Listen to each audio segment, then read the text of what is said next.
Assalamualaikum warahmatullahi wabarakatuh. Perkenalkan nama saya Karul Ramadan dengan NPM 2324370130. Di sini saya akan menjelaskan materi dari bisnis cerdas yaitu data warehouse. Yang pertama ada definisi data warehouse. Apa sih itu data warehouse?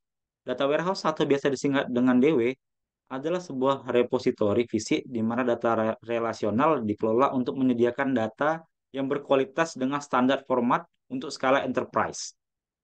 Data warehouse merupakan kumpulan dari database yang terintegrasi dan berorientasi subjek untuk menunjang fungsi DSS, di mana setiap unit data bersifat non-volatil dan relevan pada suatu momen waktu.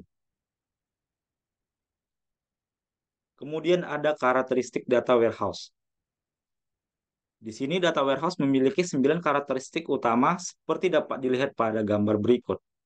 Yang pertama ada subject oriented, yang kedua ada integrated, yang ketiga ada time variant, yang keempat ada non volatile, yang kelima ada real time, yang keenam web based, yang ketujuh ada metadata, yang kedelapan ada relasional atau multidimensional, yang kesembilan adalah client server.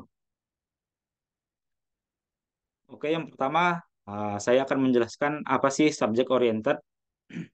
Subject oriented artinya data disusun menurut subjek rinci, seperti penjualan, produk, atau pelanggan. Dan hanya berisi informasi yang relevan untuk dukungan keputusan. Orientasi subjek memungkinkan pengguna untuk menentukan tidak hanya bagaimana kinerja bisnis mereka, namun juga alasan dibaliknya. Data warehouse berbeda dari database operasional, sehingga sebagian besar data operasional memiliki orientasi produk dan disesuaikan untuk menangani transaksi yang memperbaharui basis data. Orientasi subjek memberikan pandangan yang lebih komprehensif tentang organisasi. Lalu ada integrated. Integrasi sangat kuat kaitannya dengan orientasi subjek. Data warehouse harus menempatkan data dari sumber yang berbeda ke dalam format yang konsisten. Untuk melakukannya, terdapat konflik yang bisa muncul seperti format penamaan dan perbedaan suatu ukuran yang akan digunakan. Lalu ada time variant. Time variant atau time series itu adalah sebuah data warehouse yang menyimpan data historis. Data tidak selalu memberikan status terkini kecuali dalam sistem real time. Data warehouse mendeteksi tren, penyimpangan, dan hubungan jangka panjang untuk peramalan dan perbandingan yang mengarah pada pengambilan keputusan. Setiap data warehouse memiliki kualitas pada waktu tertentu. Waktu adalah satu dimensi penting yang harus dimiliki semua data warehouse. Data untuk analisis dari berbagai sumber berisi banyak titik waktu, misalnya harian, mingguan, ataupun bulanan. Lalu ada non-volatil. Setelah data dimasukkan ke dalam data warehouse, pengguna tidak dapat mengubah atau memperbarui data.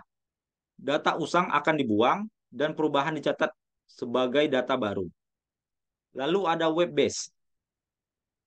Data warehouse biasanya dirancang sesuai dengan lingkungan komputasi yang efisien untuk aplikasi berbasis web.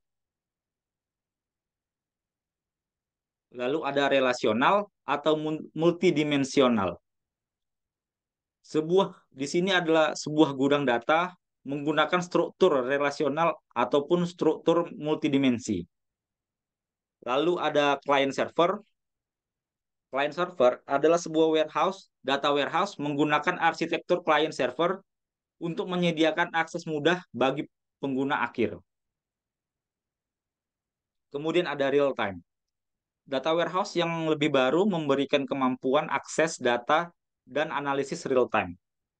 Yang terakhir ada metadata. Metadata adalah sebuah gudang data berisi metadata atau biasa disebut dengan data tentang data, yaitu bagaimana data disusun dan bagaimana menggunakannya secara efektif. Oke, di sini ada framework database. Kita bisa lihat di gambar dari data source, ada IRP, legacy, POS, other OLTP atau web, dan ada external data. Kemudian diproses dengan ETL proses, yaitu select, extract, transform, integrate, dan load. Kemudian disambungkan dengan metadata, enterprise data warehouse, dan replication. Lalu akan diakses dengan data mart atau marketing, engineering, finance, dan yang lainnya.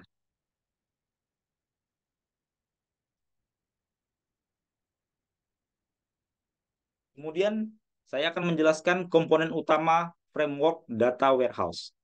Yang pertama ada data source. Data bersumber dari beberapa sistem operasional independen dan mungkin dari penyedia data eksternal seperti data sensus dari pemerintah. Data juga berasal dari proses transaksi online atau OLTP atau sistem ERP. Data web dalam bentuk log web mungkin juga input sebuah data warehouse. Lalu ada data extraction atau transformation. Data diekstraksi dan ditransformasikan dengan benar menggunakan perangkat lunak yang ditulis khusus atau komersial yang disebut dengan ETL. Lalu ada data loading. Data dimasukkan ke area pementasan di mana mereka ditransformasikan dan dibersihkan. Data tersebut kemudian siap dimuat ke data warehouse dan atau data mart. Lalu ada enterprise data warehouse atau EDW. Sebuah data warehouse dengan skala enterprise yang digunakan untuk mendukung pengambilan keputusan. Pada intinya, EDW ini mendukung semua analisis keputusan dengan memberikan informasi yang terperinci, yang relevan, yang berasal dari berbagai sumber. Kemudian ada data mart.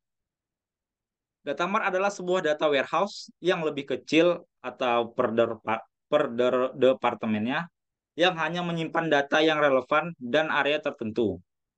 Ada dua jenis data mart. Yang pertama ada dependent data mart. Itu adalah sebuah subset yang diturunkan langsung dari data warehouse. Kemudian ada independent data mart. Independent data mart adalah sebuah data warehouse kecil yang khusus didesain untuk suatu unit bisnis ataupun departemen. Lalu ada operational data stores atau ODS. Ini adalah sebuah tipe database yang biasanya digunakan sebagai penyimpanan sementara untuk data warehouse atau biasa disebut short term memory. Lalu ada metadata, data tentang data yang tersebut. Dalam data warehouse, metadata ini mendeskripsikan konten dari data warehouse. Dapat juga membantu dalam mengkonversi data menjadi informasi ataupun pengetahuan. Lalu ada arsitektur data warehouse. Di sini ada beberapa arsitektur sistem informasi dasar yang bisa digunakan untuk data warehouse. Secara umum, arsitektur ini biasanya disebut arsitektur client server atau entire.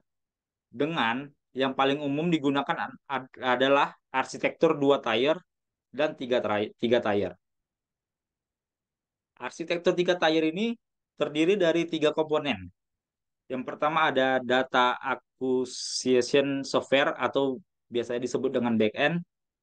Lalu ada data warehouse yang berisi data dan software. Lalu ada client atau front end. Software yang memungkinkan user user untuk melakukan akses dan analisis data dari data warehouse. Bisa kita lihat di gambar yang saya cantumkan ini ya, untuk data yang three tier. Yang kemudian ada data two tier. Pada arsitektur two tier, data two tier awal pada arsitektur three tier dikombinasikan menjadi satu.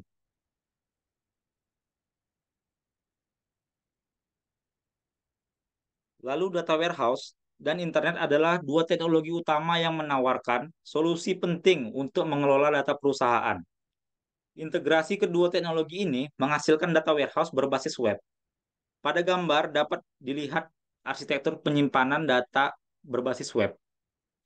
Arsitekturnya three-tier yang mencakup PC client, web server, dan application server. Di sisi klien, pengguna memerlukan koneksi internet dan web browser melalui antarmuka pengguna grafis yang familiar.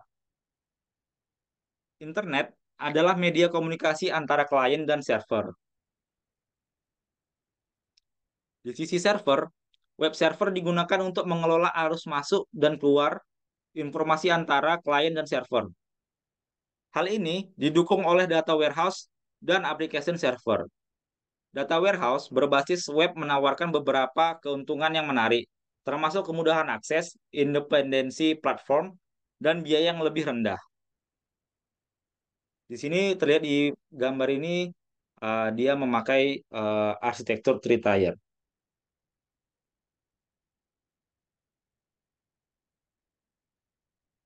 Lalu, dalam memilih arsitektur data warehouse, ada beberapa aspek penting yang perlu diperhatikan untuk memastikan berjalan dengan efisien dan efektif. Berikut ini adalah penjelasan yang lebih rinci mengenai hal-hal yang perlu diperhatikan. Yang pertama, Database Management System atau DBMS yang akan digunakan. Pilihlah DBMS yang sesuai dengan kebutuhan organisasi, baik itu DBMS relasional seperti Oracle, Microsoft SQL, dan IBM. Atau bisa DBMS non-relasional seperti Hadoop atau NoSQL database. Lalu pastikan DBMS dapat menangani volume data yang besar dan memiliki performa yang baik dalam kecepatan query dan transaksi. Lalu, DBMS harus kompatibel dengan perangkat lunak dan sistem yang ada di organisasi. Kedua, parallel processing atau partitioning. Gunakanlah teknik pemrosesan paralel untuk mempercepat kinerja data warehouse. Ini melibatkan pembagian tugas pemrosesan data menjadi beberapa subtugas yang dieksekusi secara bersamaan. Kemudian terapkan partitioning data untuk meningkatkan kinerja query. Data dapat dipartisi berdasarkan rentang tanggal, wilayah geografis, atau kategori bisnis lainnya yang mempermudah dan mempercepat akses data. Kemudian ada data migration tools untuk mengisi data warehouse. Gunakan alat ETL atau biasa disingkat dengan extract, transform, dan load. Seperti Informatika, Talent, atau Apache Nivi untuk mengotomatisasi proses ekstraksi dari mengekstraksi data dari berbagai sumber. Transformasi data agar sesuai dengan skema data warehouse dan pemuatan data ke dalam data warehouse. Lalu pilih alat yang mendukung integrasi data dari berbagai sumber, baik itu sistem operasional, basis data transaksional, atau data eksternal seperti data dari web atau perangkat IoT lainnya. Lalu ada tools untuk mendukung data retrieval dan analisis. Gunakan alat business intelligence seperti Tableau, Power BI, atau Looker untuk visualisasi data dan pembuatan laporan. Alat ini akan membantu pengguna dalam menganalisis data dan mendapatkan wawasan bisnis yang berharga. Lalu pilih alat seperti SQL, Apache Hive, atau Impala untuk menjalankan query yang kompleks dan mendapatkan data dengan cepat. Lalu gunakan alat analitik lanjutan seperti SAS, R, atau Python untuk analisis statistik, machine learning, dan data mining. Itu saja yang dapat saya